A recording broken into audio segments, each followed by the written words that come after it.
Let's get to the segment with my friend Tone here. Big Sales, how you doing, sir? Oh, good. I'll ask you that question. D-line, O-line. You got to go D-line, man. The D-line has just been. You got to think about it. The guys in the back, they've just been so inconsistent, and the D-line is really the only reason why we've been able to get any kind of stops on the defensive side of the ball. I mean, you know, let's be frank about this, man. You have the number one run defense, so you kind of know how to. It makes it easier to game plan on defense because you know you can stop the run. You know those guys are going to show up time and time again. You know they're going to get to the quarterback and pressure guys. It takes a lot of pressure off your, off your back four, but your safeties and your corners. When I think about the offensive line, right? I think the offensive line has had its good days and had its not so good days. I don't think the Eagles O-line has been. I don't think the Eagles O-line has had any games where I can say they've been terrible, but I've seen games that left a lot to be desired. So because the standard you set, it's the standard. See, this is what people got to understand too, right? Yeah. I'm an Eagles fan, but I'm always going to hold them to the standard. And when they set a standard of being one of the best offensive lines in football, arguably the best, right? Some deem them still to be the best. When you set that standard for yourself, and if you slip even an inch below it, we're going to see it. You dig what I'm saying? Same thing at the wide receiver position, the defensive line. There's a standard all around that building. And when we see anybody, especially at corner, right? When you see people slip below a standard that we're used to seeing or that we expect, you notice it. Darius Slay last year, he started the first half of the season, came out like gangbusters. He was sharp. Then he trailed off towards the back end of the season. Now, if you compare his play to your average corner, he still played above average, but he didn't play up to his standard. And that's why we notice it. And that's why we kind of killed Darius Slay on the back end. Dirty D, he asked a question about Dean potentially missing. I'm going to paraphrase it here. About if he missed the entire season, does that help us in the long run? I would say this, no, because they need depth there, okay? That doesn't help you. Do I think he should start? No. But you need depth as you're going through this war of attrition. So, again, it's kind of it's a double-edged sword question kind of in a way. There's really – you don't want him starting, but you don't want him being out also because he can come in if a guy gets nicked up. So, this is going to be down the stretch here on depth, on who's going to have the best depth. Last year, the Eagles didn't have to worry about that because they were healthy. Right. This year, like every other team, and I think San Francisco, Tone, has shown you what that meant. Like, if they lose Lane Johnson and you have Goddard out, you're going to look like the 49ers. Did you come away with anything different coming out of week 10 that made you change your narrative, unlike what people are saying about the Cowboys killing a JV football team yesterday? I mean it, dude. I listened all day long today, and I'm talking like New York and everywhere, and I'm going like this. You're kidding me, man. Dak Prescott's an MVP? Where? Okay. I mean, he's putting Kirk Cousins numbers up. I don't see it. I'm leading you again, and I don't want to. No. I mean, you're not saying anything that I don't already agree with.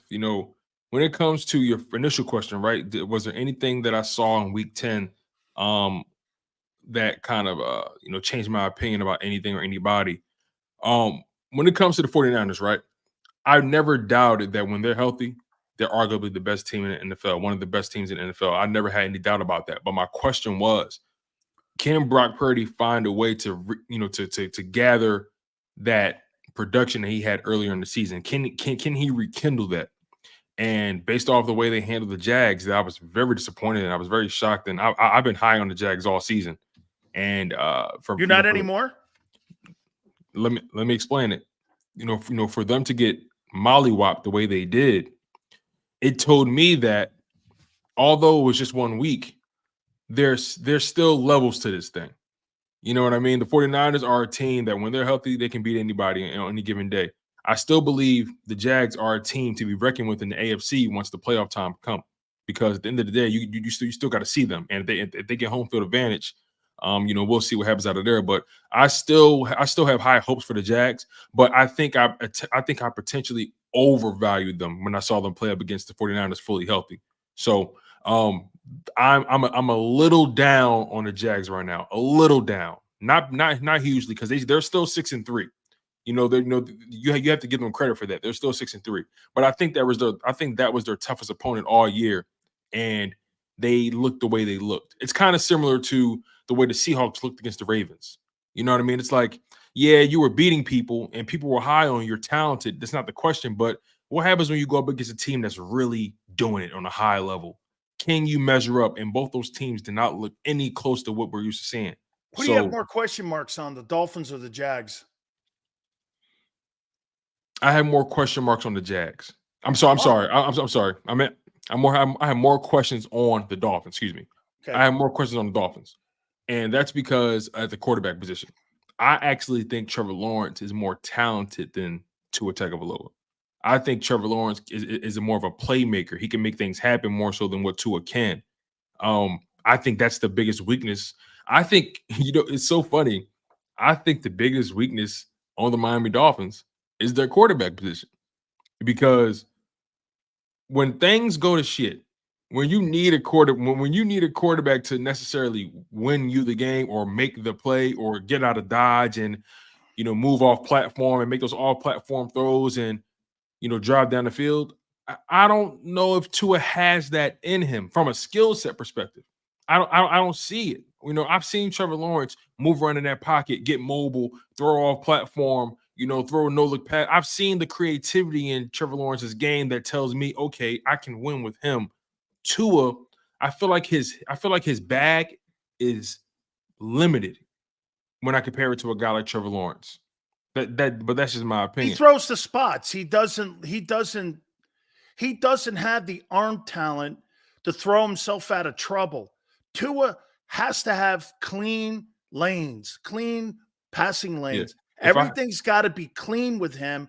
Or like if you jam the receivers at the line, or if there's an injury, you're not getting a run game going. He doesn't have the arm talent. Think about that. Think about that. Out of problems. Think about that Chiefs-Dolphins matchup in Germany. Those DBs, they got up in those receivers' faces. They knocked off his timing by a second, and look how bad they looked. It took them forever to put points on the board. So, if I look at Tua, I feel like Tua is and maybe this is me being rude, but I feel like Tua is a glorified Brock Purdy. Okay, since you named Brock Purdy and you call this, so do you call 4,400 yards on pace for 28-9, 70% completion percentage, 110 QBR, and right now he's averaging almost 10 yards a play, glorified? When I'm talking about Tua or Purdy? Purdy. You think those numbers, he's on pace for 4,400 yards, 28 touchdowns, 9 picks, 70% completion percentage, 109.9 in QBR, and 9.3 yards per play, has to lead the league. And the amount of yards per play, every time he touches the ball, he has a 10-yard play on him. I mean, you think those are glorified numbers? I look at it like this, right? I have the same issue with Purdy that I had with Tua. Who are you when you have to be the one? Who are you when you have to put the team on your back? I mean, that 3-game losing streak didn't happen by accident. Now, obviously, they had some injuries. They were missing Trent Williams for what, 2 games or 1 game? I can't remember. Okay, so he missed all 3 of those games, correct? And so did Debo. Okay, so they were missing Debo and Trent Williams. A team that talented, I still feel like you should. How can I put this on? Who did they play? Playoff teams. Let me see here. So, all right, Browns, Vikings, Bengals. You should have beat the Vikings. You should have beat the Browns, but obviously the kicker missed the field goal. So, I mean, I can't really blame Purdy for that one, but still, he wasn't good in that game. Nope. You should have beat the Browns. You should have beat the Vikings. And I'm willing to concede the Bengals loss. I mean, the Bengals were hot at the time. So, I feel like, if anything, they should only have 1 loss on the season like the Philadelphia Eagles, but they don't. But the reality is, I still feel like Purdy's game is still somewhat manufactured by what Kyle Shanahan is able to create for him. That's just my humble opinion, though. How do you think Hurts would do if they lost Lane and AJ? I feel like he'll be more creative than Purdy can. We haven't seen that yet, but okay. I mean, with all due respect, we've to seen make that conclusion because I haven't seen it yet. I mean, in 2021, we seen Hurts operate with only Devontae Smith and Dallas Goedert, if I'm not mistaken. And I think Dallas Goedert got hurt that season too. But we seen him operate with a Devontae Smith, a Jalen Reagor, and so on and so forth. And he managed to get the team to a 9-8 record and make the playoffs. Did they win it? No. And that was after a 2-5. And that was after a 2-5 start. So you got to remember at the back end of that, when they got the coordinator changed up, things were progressively getting better from the middle. Like I said at the open of the show, Tone, you really have to look at the consistency of the team and how he's played in his projection, how he's played for 2.5 years, not just for 2 years. Exactly. Because you put the two, and I don't like to take away the 2-5 start, but it's part of it. From 2-5. Me personally, I like to talk about Jalen Hurts' entire career because to me, I feel like that's the coolest story.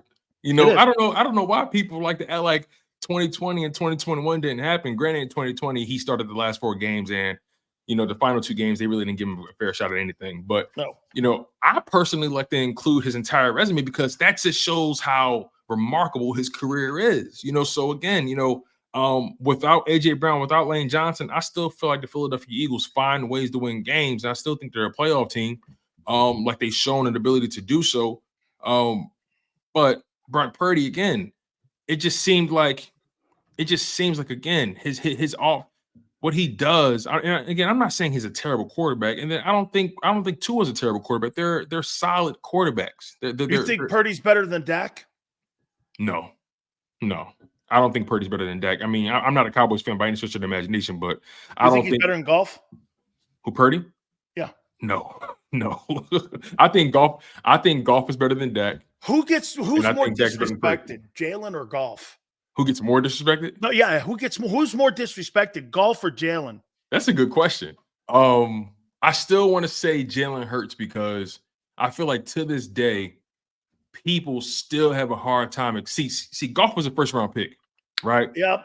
So he still gets grace because he's a first-round pick. Yes, so some people say, well, I mean, he was a first-round pick. That's what you expect. Yep. But because Jalen Hurts was a second-round pick, his story is his story, getting benched and all that kind of stuff, and coming in to fill in for Carson Wentz, and you know the 9-8 first year starting, and you know when you really think about Jalen Hurts' career, people still when they talk about his career, they don't like to give him full credit for what he's doing. Some people, when they talk about him, they only put his passing stats on the board. It's like, well, you know, he's a dual threat quarterback, right? You know, let's talk about the Russians. Let's talk about the Russian touchdowns too. I mean, see, the quarterback position is about 2 things for me: producing and winning. He's doing both.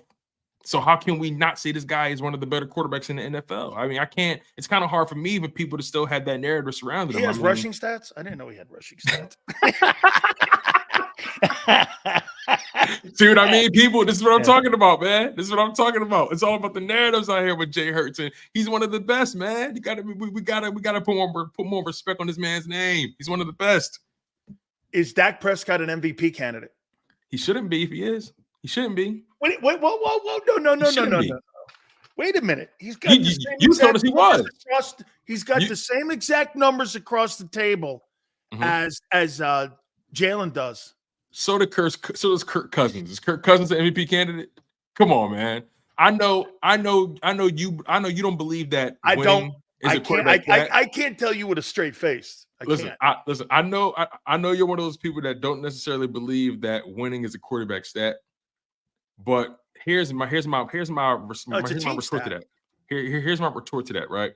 I'll look at it like this. And maybe you're kind of 50-50 on that, right? Maybe it's like so because like it is. Here's my mindset.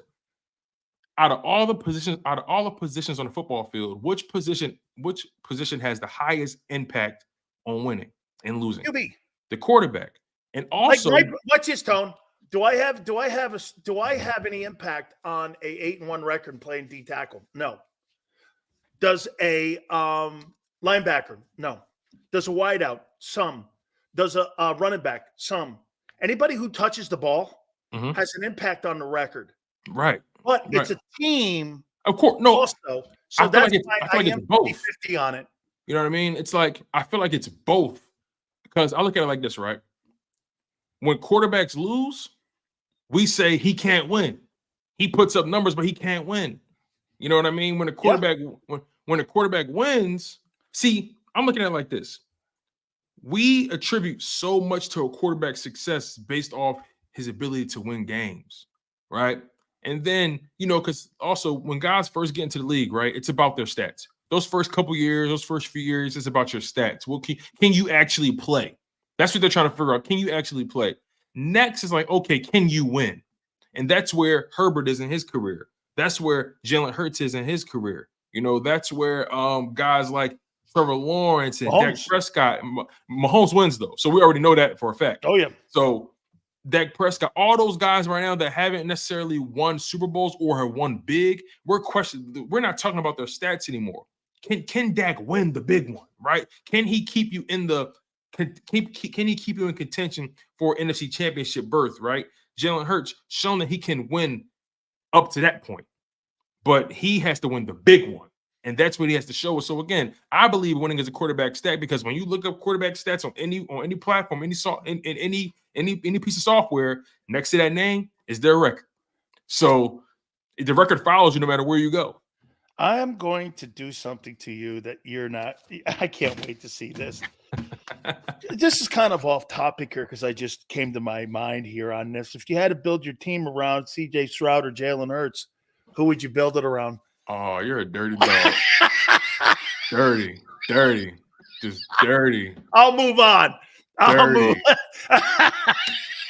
So dirty. Hey, dude. You should be ashamed of yourself. Honestly. Hey, man. I can't believe what I'm seeing down there in Houston. No, all jokes aside, though, he looks so unbelievable, freaking like unreal. He looks.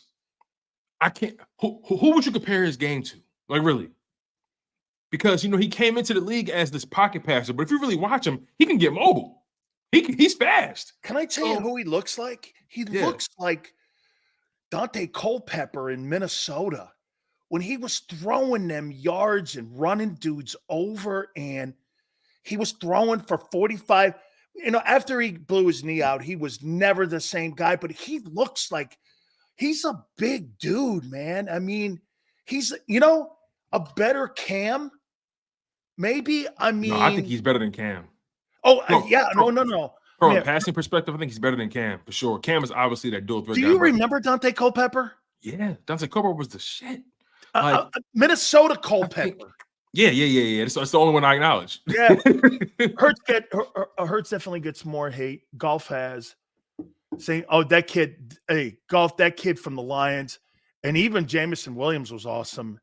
He gets love, but I think it goes, Warrior. I think it goes more to what Tone said about being a first-round pick versus to being a second-round pick. You're always going to give the guy with the first-round pick always the benefit of the doubt versus a guy who's a later pick there. But listen to this. Stroud reminds you of like he reminds me of like this combination of, like I don't know, a combination of Big Ben and Warren Moon or something like that. Like, check this out.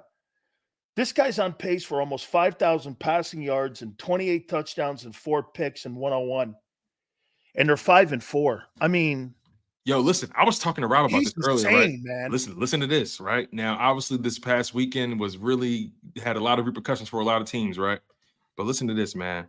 This is the AFC playoff picture. Kansas City is the number 1 seed. Baltimore Ravens is the number 2 seed at 7-3. Jacksonville, 3rd seed at 6-3. Dolphins, 4th seed at 6-3. Steelers, 5th seed at 6-3. Browns, 6th seed at 6-3. Houston Texans, 7th seed at 5-4. Bengals, 8th. Buffalo Bills, 9th. Listen, Tone, the Houston Texans gets the Texans. Listen, who were considered. Well, how about this? If he gets the Texans to the AFC playoff picture, and they were considered a team that had moved off Watson, that surrendered everything, moved off Hopkins, puts them in the playoffs. How do you don't give him the MVP award?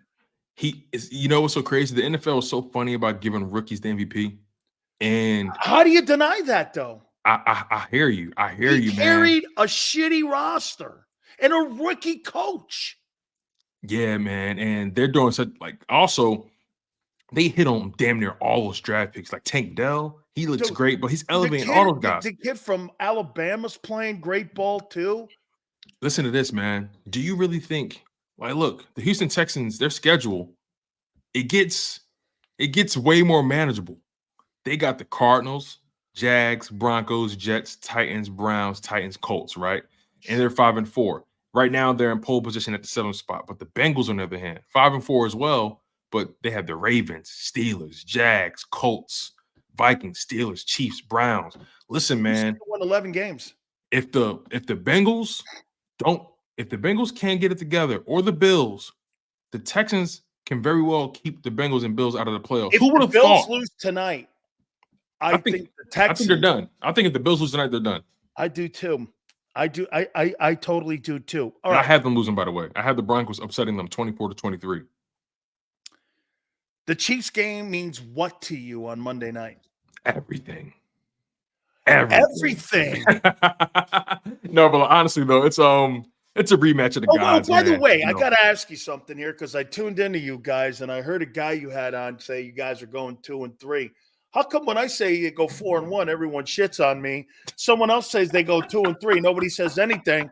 And I'm sitting here going, I think the kid's going to go 4-1 and drop the one up in Seattle. And everyone's like, you're a hater. I'm like, wait a minute here. That means I got you at 12-2. Hey, listen, it's so funny you say that, right? I was giving Rob hell because he had him going 2-3 as well. No way. I swear. I was giving Rob so much hell, and he'll tell you this.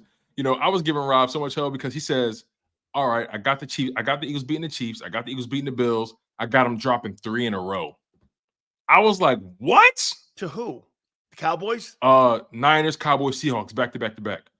Oh, I was like, they would be in what? trouble for home field if that happened. That's what I said. I'm like, hold up, time's out. I got him at they're least wild going. card then.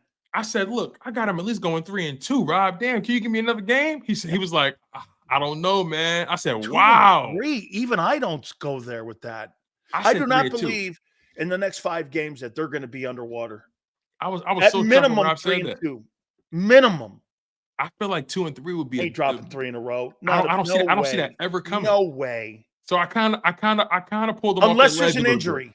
That's what I'm saying. Yeah, I kind of pulled him off the ledge a little bit, but he's still like, I don't know, man. But I got him going 3-2. I think that's reasonable. 3-2. Anything beyond 3-2 is icing on the cake. Hey, I'm telling you, if Dak ends up with winning the NFC East, he's going to win the MVP award. Yeah, man. When you got the star on your helmet, it makes it a lot easier when you're average. That's a hell of a T-shirt. When you got the star on your hat, it makes you. You only have to be average. I like that, man. Let's be honest, man. I like that. Be honest. Okay. And I like Dak, man. And I like Dak. I hate that it has to be this way. I actually like Dak, man. If he played for any other organization, I'll give Dak a lot more love, man. But he doesn't, so it's unfortunate. How about this? The Lions are who to you? Annoying. You know, they're doing what they're supposed to do. They're winning their games. They're beating the teams on their schedule. But they beat the Chargers. But like the Philadelphia Eagles of last year, everybody kept saying, "Who did you beat? Who did you beat? Who did you beat?" And I'm like, okay, all right, whatever. Okay, we'll see. So I'm going to give the Lions the same type of animosity. I understand they beat the Chiefs in Arrowhead. That was a shot at me. That wasn't a shot at you, man. Trust me, it wasn't. It wasn't. But I understand. Listen, I give them credit where credit is due. They're beating the people on their schedule. They beat the Chiefs in Arrowhead in week 1. Granted, by 1 point. Granted, Travis Kelce and Chris Jones were not there. So I understand. If we're going to give them credit for that, we got to give them credit for that. It is what it is. But it's week 1, and we all know week 1, anything is liable to happen. I mean, come on. Like, we've seen teams lose games they shouldn't. We've seen teams underperform in week 1, and then all of a sudden go on 6, 7, 8 game winning streaks. I mean, it means week 1 is like, okay, it happened. But when I think about the Lions, I'm sorry, that Ravens matchup sticks out to me. 38-6. That I can't. It's hard. It's hard for me to take them seriously after that. And then also you let the Chargers do what they did to you, and you won, but 41-30 at the Chargers. All right. I mean, how good is their defense really? And then They're not losing games because of Justin Herbert. No. I know. I mean, some of those games I put on them, but not last night. Not last night. Last night he tied the game up. Defense has to get a stop. That's unacceptable. Man, that coach got to go. Yeah, I'm not a fan of him at all. But again, Lions, you beat the Falcons 20-6, Packers 34-20, Panthers, Buccaneers. I mean, you got some layups in there. So we're going to see how they do come playoff time. It's going to be exciting, but like I said, they're annoying. They're trying really hard. I want to throw this at you here. You know, I'm watching Trevor Lawrence play. Mm-hmm. And I saw him get turned around in the pocket, and I saw this crazy ass pass. And I closed my eyes for 2 seconds, and I saw Carson Wentz. And I went and I was like, damn, why do you throw that pass like that where it gets tipped up and the guy makes the catch on it and intercepts? Why? It was just, and it was Doug on that side.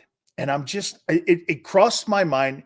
And you know me, man, I come up with every angle I can for my program. I'm mad at it. And you know what? It dawned on me, and I said, I don't believe, and as much as you and me both love Doug, I don't believe that he himself could have developed Jalen Hurts. A village has developed him. Doug wants to develop a quarterback with Mike McCoy and himself, and not the organization's help. And to me, it's Steichen, it's Brian Johnson, it's Howie. How about this? It's the ability of the coach to back off. Yep, Kevin Patullo, he did a good job as well. He's been raised by a village in Philadelphia to not have so many people. I hope I'm making sense here. It just seems that Doug and Frank, and when that thing got taken away, he splintered Wentz. Now, if you lose coaches and position coaches, Jalen's not fracturing into a million pieces. You have and by the way, I don't think he'll ever because of mental, but we questioned some of the direction of the play call. I guess what I'm getting to is I wonder. I do think Doug would have developed him, but would he be further along? Yeah. With Doug than with Nick, knowing the confinements. Because listen, I think Trevor's I think he had a bad game. It happens. Yeah. However, but it was ugly. It was ugly though. I see ugly games by him. You know, the turnover, like that ugly game against the Niners versus Jalen's ugly game versus the Jets. Okay, I get it, but not like that. That was like, it's so funny because Trevor Lawrence, as much as I like him, he came into the league being touted as like the second coming of Andrew Luck and number one overall. He's so gifted.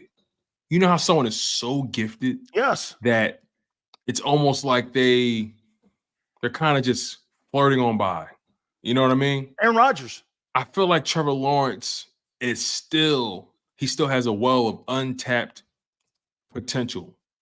And I heard someone say this. I think it was Colin Cowherd. He said something very interesting when he was analyzing the game after the fact. He said something that really piqued my interest. He said, coming in as the number one overall pick, you're being compared to Andrew Luck and all that kind of stuff. And when and then in your entry press conferences to the organization, you mentioned on many occasions, you mentioned how football is not your life. It's just what you do. That is alarming to an extent. Yeah, it's a problem. Because if you look at Jalen Hurts, we don't doubt that football is his life. When we look at Brock Purdy, say what you want about him, I can tell football is his life. Who else? Tom Brady, football is his life. Give me some other quarterbacks. I mean, Peyton Manning, football is his life. Jared Goff, I can tell football is his life. It's just certain guys you can just tell. And Lamar Jackson, football You're is his life. completely vested in what you're doing. And the question becomes, is Trevor Lawrence fully vested? And look, I don't know him, and I know I'm kind of jumping off on a limb here, but it's when you say things like that, it leaves the door open for how vested are you in your overall development as a quarterback? How much are you getting by on just talent alone? I'm curious about that. So I like Trevor Lawrence a lot. I think he has one of the highest ceilings in the league, but will he ever tap into it? That's the biggest question. I see ugly football, though. I don't see ugly football with Hurts. Yeah. Like, I don't see ugly football with Mahomes and losses. Sometimes, Tone, gauging a player in losses is just as valuable at gauging a player in wins, because if you're how did always, you handle it? Yeah. If you're always in the fight, I mean, that's one thing that you're gonna lose games. There's no quarterback in NFL history in over 100 years that has a perfect record. Tom Brady didn't win a Super Bowl for 10 years. I mean, it's gonna happen. So my point is, I watched them. I watched about 5 really Carson Wentz type plays in that Niner game. And because he got pressured, it just looked out of sorts. Like who's coaching you? Like, it made me just think there were some bad habits in there, right? There were some bad habits. Yeah, awful. Like it looked like Urban Meyer stuff. Like that year. Do you think the Urban Meyer debacle, there's still a stench of that on Trevor Lawrence that he's still trying to shake? Because he's only about a year and some change. I think he still has bad habits from Clemson. Ah, okay. Interesting. That they haven't coached some of those out of him, because here's one of the greatest assets that Hurts has. He has no problem getting out in the perimeter and throwing the ball in the first row of the stadium, and then living to play another play. He does not care about statistics. And I'm not saying Trevor does. Trevor's trying to win a ball game, and he wants to be the focal point. But Jalen knows he needs his team around him. I think Jalen's more. This sounds terrible. I think Hurts is more of a team player than what Trevor Lawrence is. And what I mean by that is that you can't be selfish in thinking you're going to be the main reason that you win games. That's why sometimes you win it by running. You win it by AJ winning. You win it by Devontae winning it. Is that the equivalent of a quarterback falling in love with his arm? I think it's a quarterback falling in love with his ego. I think it's his ego. That you're the number 1 overall pick. You're brought there to do one thing: change the fortunes of the franchise, as you said. And it's on you, not Calvin Ridley, not NTN, not even Doug. It's on me. The pressure for me. I think there's more pressure. Well, how about this? I think he puts more pressure, unwanted pressure, and unwarranted pressure on himself. Whereas Jalen Hurts knows that he is going to be the number 1 reason that they win. But what he's not going to be is the number 1 reason that they lose. It's so funny you say that. I think throughout Jalen Hurts' entire career, he's only shown me 1 ego throw. Just 1. And that was the pick, and that was the pick he threw. That was the game-sealing pick he threw in the Jets game. He literally threw it in double coverage. Those guys were just sitting there waiting for him to throw it, and he threw it. That was the 1 moment in my life I've ever said, "Damn, Jalen, I felt like you threw that ball with your ego." But that's not his character. So I don't want people to get me misconstrued here. That's not who he is. Every quarterback is liable to have that moment, like, that's not who you are. And I think that's when Jalen had one of those moments in that game at the end of the game. He didn't have to throw that ball, but he did anyway because he thought he could make the throw. So you see what LJ likes to do is like put what I'm saying here in one box and quantify everything as being the greatest coach of all time. I think the only strength that I like that Sirianni has is that he backs off, whereas Doug is more around it, but Doug wins more. Doug, any way you look at it, the greatest era in Eagle football was with Peterson. I'm talking about developing a quarterback. I'm talking about moving the sticks on a quarterback here, not about winning. Until Sirianni wins, he's Matt LaFleur. Do you think I don't care also, what you say, anybody says, until he wins a chip, he's Matt LaFleur. do you also believe that because Jalen Hurts is that second round pick, he has this more willingness to have a higher sense of self-awareness and have a higher ability to be coachable because of that being a second round pick and not really being highly touted, because he understands the flaws in his game, wasn't highly recruited coming into the league, but then a guy like Trevor Lawrence, not Justin Herbert, Josh Allen at times, they're so talented, they're so good at what they do. It's like they kind of, it's hard to tell them something. Like Carson Wentz. I'll answer you. It's kind of hard to tell them, like Brock Purdy, right? Even though I feel how I feel about him, he's still highly coachable. Highly. You're gonna let me So answer what do you think? this to What's your you. thoughts on that? I'm curious. Okay, I was in Boston, WEEI, and Belichick heard it. I worked up there for like 5 years, and I was filling in, and Belichick came in, and Bill did a show, I think, every Tuesday. I think Brady did it every Thursday. I didn't do that one. Mm-hmm. And Bill heard me say something. He goes, you know what I love about what you said about Brady? That Brady's the greatest 1-0 quarterback of all time. Brady doesn't look behind. He doesn't look forward. And he goes, I heard you say something else. Every single draft year, Tom Brady posts his picture in his shorts with his horrible body. He's the 6th round pick. And he just reminds people all the time, it's not where you're picked, it's if you're picked and where you go. That, in my opinion, drove him, because of all the quarterbacks that were selected. He wrote down all the quarterbacks that were picked ahead of him in that draft. Mm-hmm. And that was a driving force to him his entire career. Even when he was at Michigan, Tone, they were trying to give that thing to Drew Henson. Do you know that he was a backup quarterback and he was redshirted the year they won the national title? And that Tom Brady was a backup redshirt, and they didn't believe in him. Even Lloyd Carr. I think hey, Nick Saban didn't believe in Jalen Hurts at the end. He had to leave and go somewhere. The Eagles didn't believe in him. They believed in him kind of, but not enough to draft him in the first round, or the Steelers to draft him. I think that kind of stuff, I think that propels you to be great. And I think sometimes those first round guys, look at Zach Wilson. Look at some of these other guys, Brandon Whedon. Look at like all the quarterbacks that go in the first round. They can't handle the fact that when you're in college like that, you know, you've been given an opportunity your entire life. And when you get to the NFL, they're expecting you to like have the fortitude and the drive to be great. And when you don't have it, organizations are shocked. That's why, to me, I would rather have a guy on my team that's starving and hasn't had a meal in 3 days and will do anything it takes to get a meal on the table, versus a guy who's sitting at the dinner table already eating steak and lobster. Isn't it funny? I'd rather have that guy, because that guy, to me, is hungrier and wanting to win.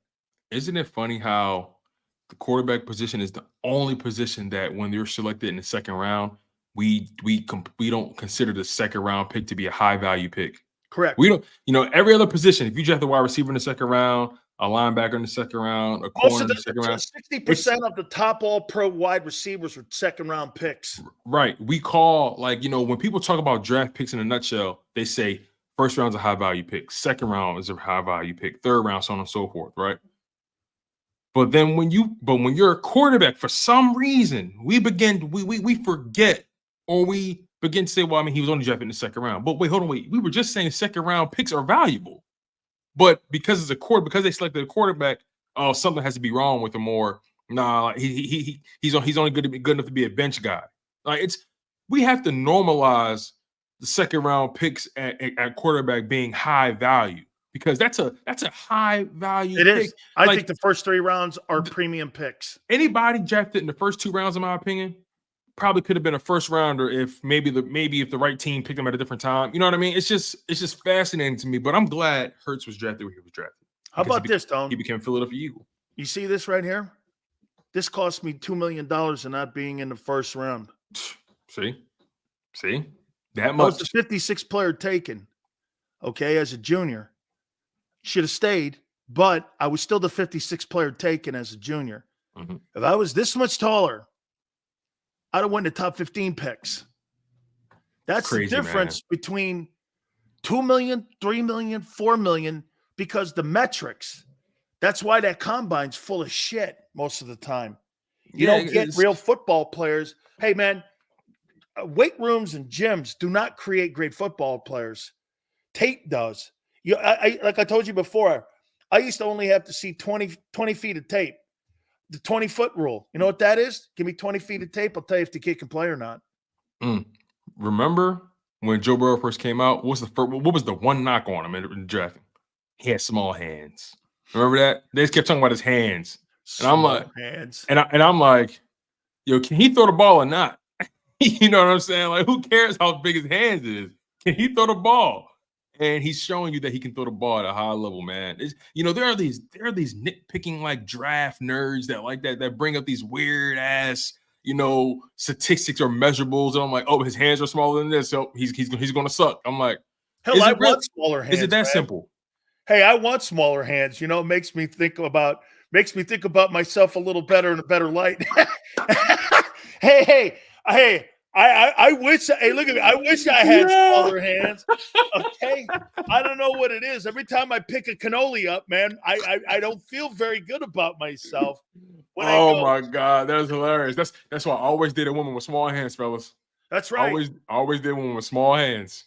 Do you think this Trevor Lawrence and Taylor Swift thing is going to be a deal going forward? I mean, Travis Kelce. My problem with it. You're traveling. Dude, you're traveling all over the world now. I mean, man, okay. He look. I ain't gonna lie, the way he moving right now, he looking like a boy toy. He looking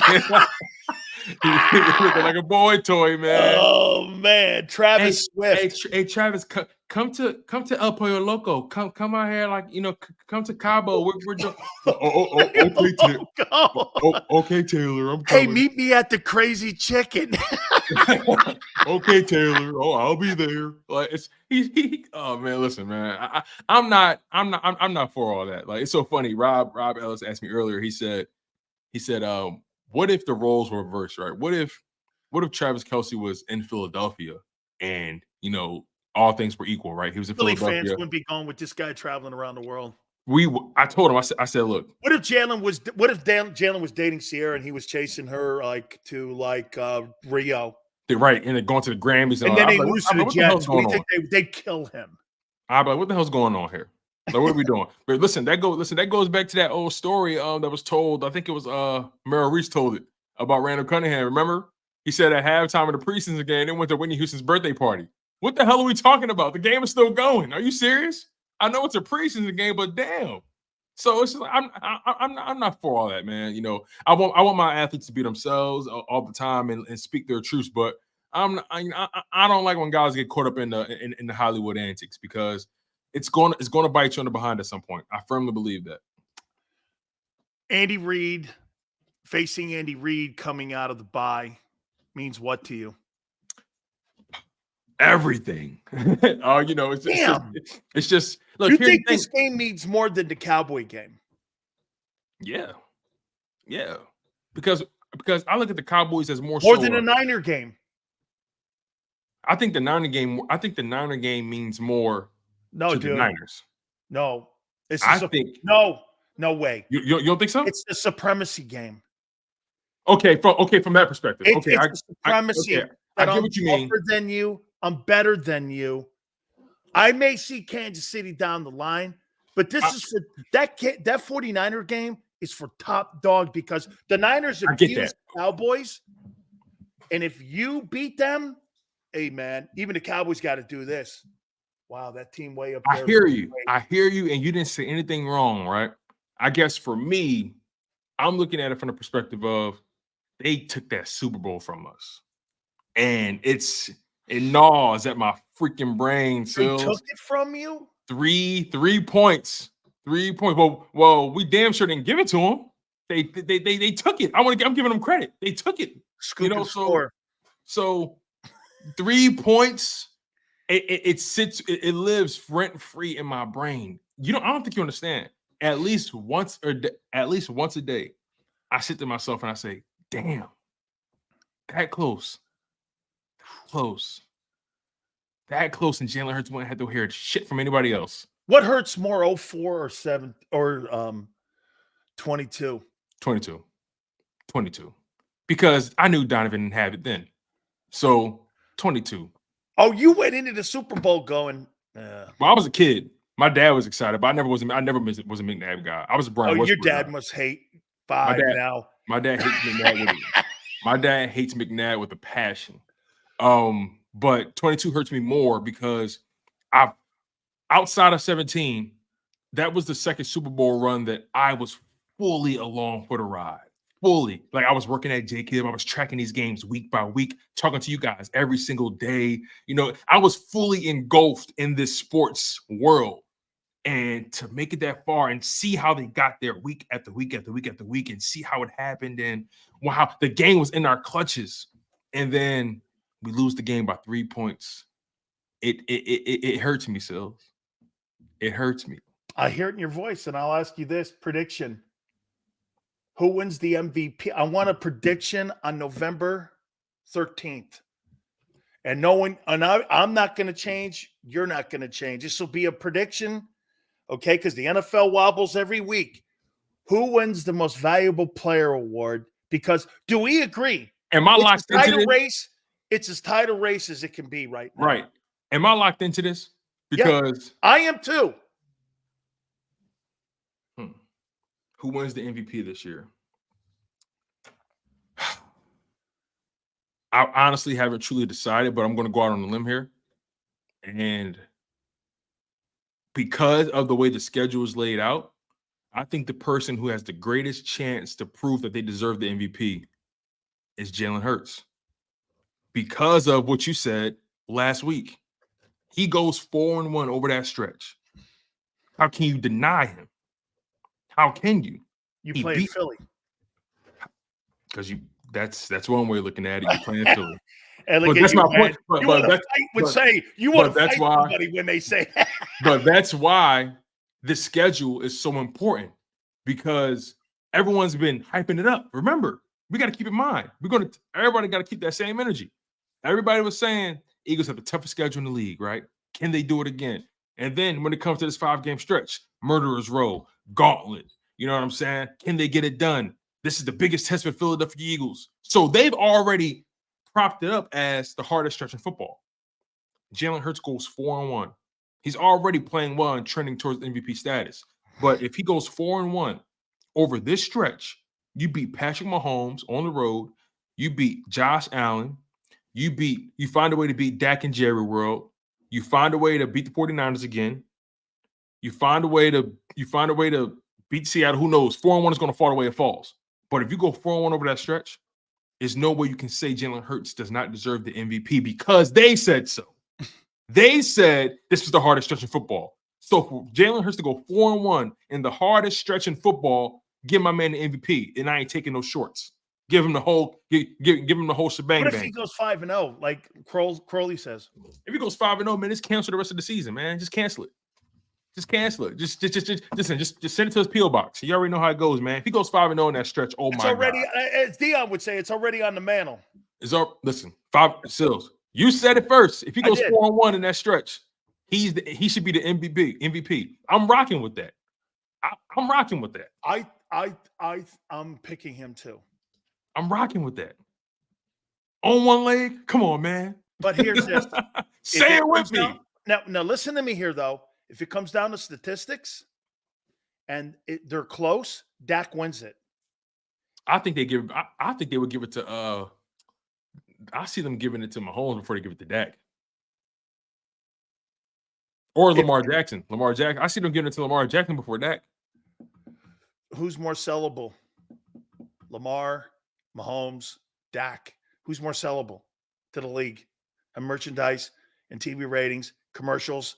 I mean, Mahomes is still Mahomes. He's the highest. Okay. I'm just saying, if it's all equal, You're trying to tell me you think Mahomes is more of a sellable point than the Dallas Cowboys starting quarterback? I don't know. I don't know, man. I feel like listen, Mahomes is the baby goat, 2 Super You just don't Bowls. want to go anywhere Cowboy, man. Why would I ever? Why would I ever? Hey, you just don't want anything Cowboys, dog. Listen, I tell you this right now, man. If the Cowboys caught a flat tire on the way to their games, man, I wouldn't send AAA to save them at all. I'll tell you that right now, man. I'm rolling with Hurts too. I think Hurts is your MVP if he goes 4-1. Yeah, and that's if he goes 4-1. But it has to be if it's not, it's going to go to Dak. Yeah, and it has to be a strong 4-1 too. You know what I mean? Whoa. I don't give a shit if it's by a safety. Okay. Okay, and by the way, some of you're right. I'm in a pissed off mood because of FSU Miami this weekend.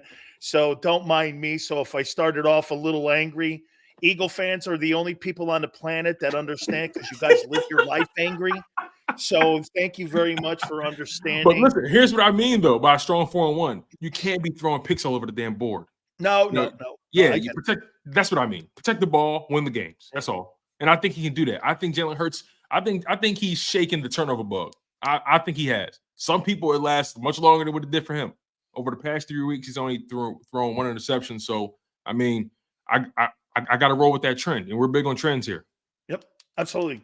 Great stuff, Tone. Great stuff, brother. Great stuff, my friend. Absolutely agree. Gary Cobb's going to join us too in a couple minutes here. Folks, don't forget it's Happy Wingsgiving from our super friends at Hooters.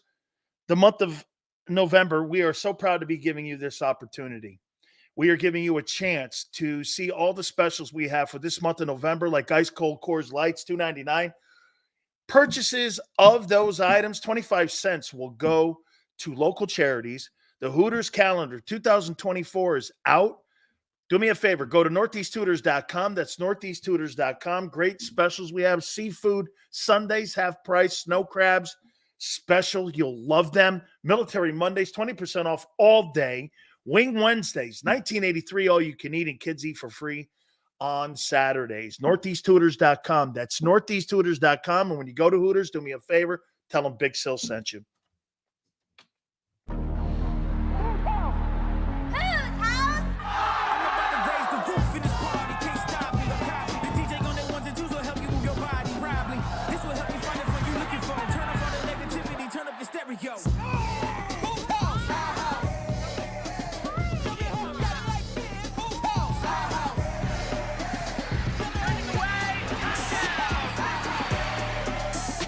Football and Hooters, the perfect pair.